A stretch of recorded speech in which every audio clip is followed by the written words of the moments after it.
Maqaa Abbaa, kan Ilmaa, kan Hafuura Qulqulluu, Waaqayyo tokko in amannaa. Ameen. Kabajamtoonni maatiiwwan Waaqayyoo, Waaqayyo kabaja isaatiin kan isin waame, kan isin eebbise, kan isin qulqulleesse, beekaa hangafaa hayyoota mana kiristaanaa kan taatan abbooliin, harmooliin, akkasuma Waaqayyo eebba isaa guddaatiin kan isin waame daaqonoonni mana kiristaanaa, yoos fagoos kan jirtan, iddoo mijatus iddoo mijannes kan jirtan, dhugaadhaan Waaqayyo maqaa isaatti isin moggaafatee isinis maqaa Waaqayyo itti moggaafamtanii kan jirtan, bakka jirtanitti nagaa Waaqayyo isiniif haa ta'u.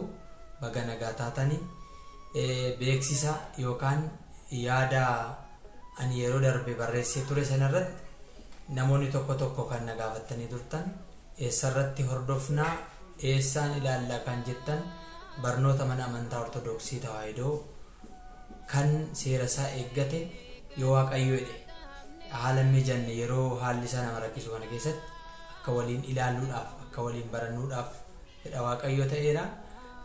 Chaanaalii yuutuubii Sulamaxiis jedhuudhaa fi telegiraamiidhaan Sulamaxiis tiyuub kan jedhu, akkuma kana toora guruppii waatsaappii ijoollee biyya keessaas biyya alaas walitti dabalatee guruppiiwwan arfan tokko hidhaman jiru.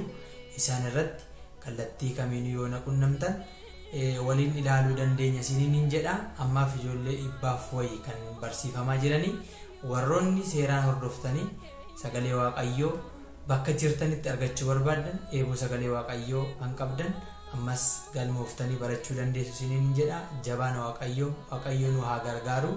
Galanni ulfinni Abbaaf, Ilmaaf, Hafuura Qulqulluuf, haadha isaa dubaroo Maariyaamiif, ergamootaaf qulqullootaaf haa ta'u baraa hanga baraatti. Ameen.